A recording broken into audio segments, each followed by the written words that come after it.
सैकड़ों साल का उम्र, शिष्यों के लिस्ट में प्रधानमंत्री से इंग्लैंड के राजा भी शामिल।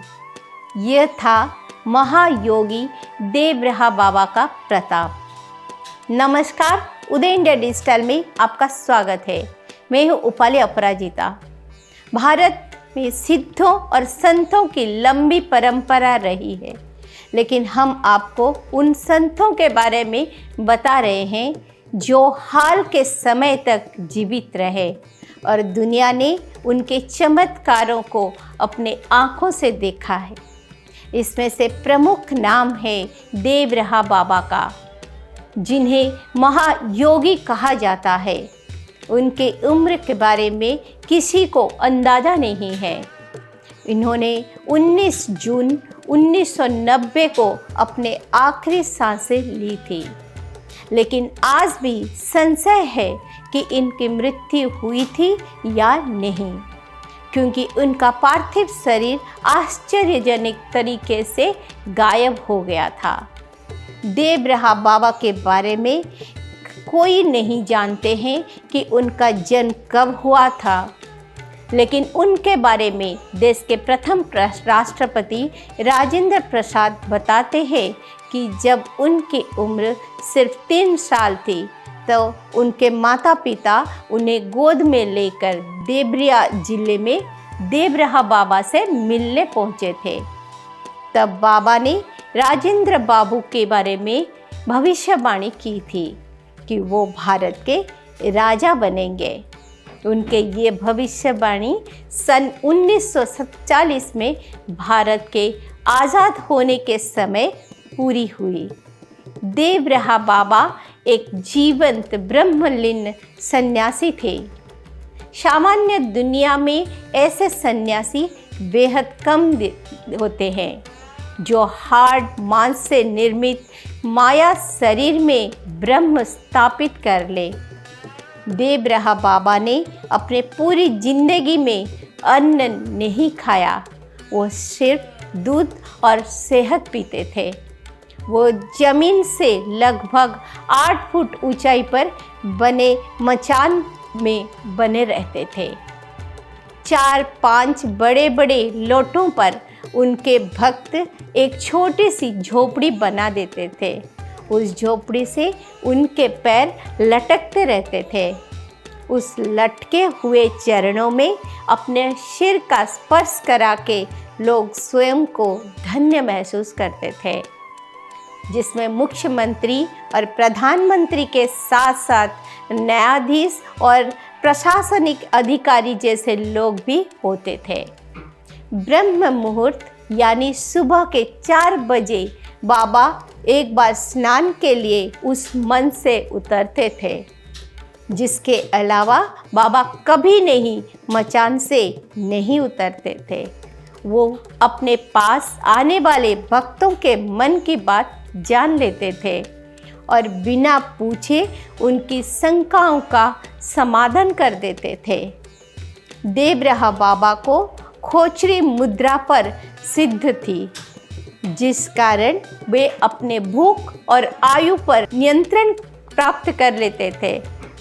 वो हवा में हाथ बढ़ाकर फल फूल मिठाई प्राप्त कर लेते थे, जिसे वो अपने भक्तों को प्रसाद स्वरूप दिया करते थे।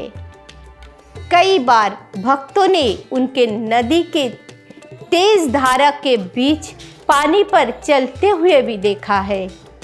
देवरहा बाबा इतने फेमस थे कि जब साल 1911 में इंग्लैंड के राजा जॉर्ज पंचम भारत आए तो वो देवरहा बाबा के दर्शन करने के लिए देवरिया पहुँचे थे, क्योंकि जॉर्ज पंचम के भाई फिलिप ने उन्हें देवरहा बाबा के चमत्कारी और योगिक शक्तियों के बारे में पहले से बता दिया था। दरअसल फिलिप ब्रिटिश सरकार के अधिकारी के तौर पर काफ़ी समय यूपी में बिता चुके थे। जॉर्ज पंचम हिंदी नहीं जानते थे और देवरहा बाबा को भोजपुरी के अलावा कोई और भाषा बोलते हुए किसी ने नहीं सुना था। लेकिन दोनों के बीच चर्चा आधे घंटे तक चली, लेकिन इस बारे में जज या देवराहा बाबा ने कभी किसी को नहीं बताया। देवराहा बाबा के भक्तों के राष्ट्रपति डॉक्टर राजेंद्र प्रसाद, प्रधानमंत्री इंदिरा गांधी, राजीव गांधी और अटल बिहारी वाजपेयी, लालू प्रसाद यादव, मुलायम सिंह यादव और कमलापति त्रिपाठी जैसे बड़े बड़े राजनेता शामिल थे, जो कि अपने समस्याओं के समाधान के लिए बाबा के शरण में पहुंचते थे।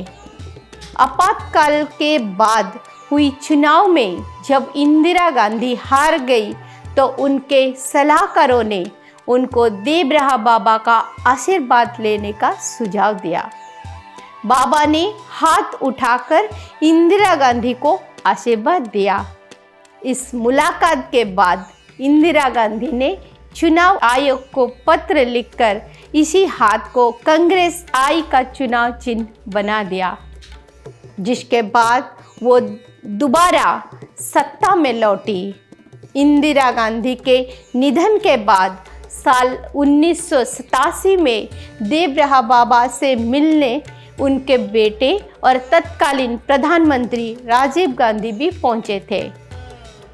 सरल और सादा जीवन व्यतीत करने वाले देवराहा बाबा ब्रह्म मुहूर्त में उठने के बाद मचान में उतरते थे और फिर चरचराते पंछियों और नदी के धाराओं से बातें करते हुए स्नान करते थे। फिर अपने मचान यानी छोटी झोपड़ी पर लौट जाया करते थे। उनके पास इच्छा मात्र से कहीं भी पहुंच जाने की सिद्धि थी, क्योंकि देवराहा बाबा भारत के कई हिस्सों में जाकर प्रवचन देते थे, लेकिन उन्हें कहीं आते जाते कभी नहीं देखा गया।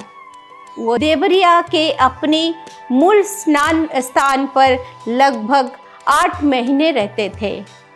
अपने प्रवास के 4 महीनों में वो वृंदावन, बनारस, प्रयागराज, मथुरा और हिमालय तक पहुंच जाते थे। इन स्थानों पर उनके दर्शन के लिए लाखों की संख्या में लोग पहुंचते थे। इस दौरान बाबा कभी कभी प्रवचन भी दिया करते थे। योग विद्या पर उनका गहन ज्ञान था। ध्यान, योग, प्राणायाम, त्राटक, समाधि की गूढ़ विवेचना करते थे। कई अलग अलग सनातनी पद्धतियों के सिद्ध सम्मेलनों में अतिथि के तौर पर बुलाया जाते थे, जहां किसी भी विषय पर अपनी प्रतिभा से सबको चकित कर देते थे।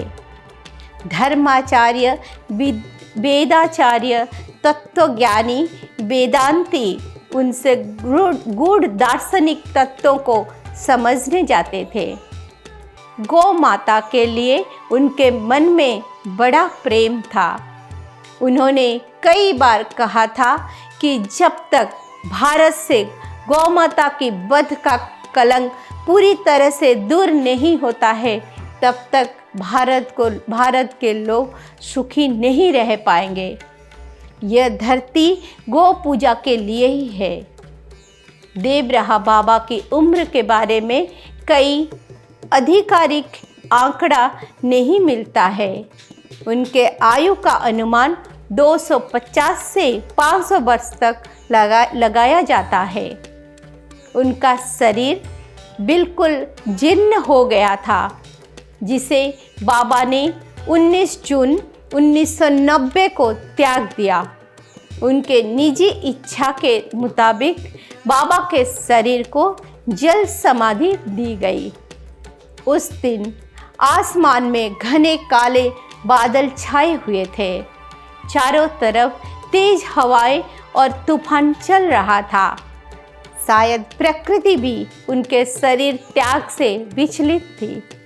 इसी मौसम में उन्हें जल प्रवाह दिया गया था, लेकिन क्षण भर में अंदर उनका शरीर विलुप्त हो गया। पानी पर तैरते हुए सिर्फ कुछ फूल बच गए। ऐसे महायोगी सिद्ध सन्यासी इस भारत में हुए हैं, लेकिन उनकी गाथा सुनाने वाला कोई नहीं है। उदय इंडिया डिजिटल में ये कार्य शुरू किया है। अगर आपको हमारा ये प्रयास अच्छा लगता है तो हमें प्रोत्साहन दीजिए। जय भारत माता।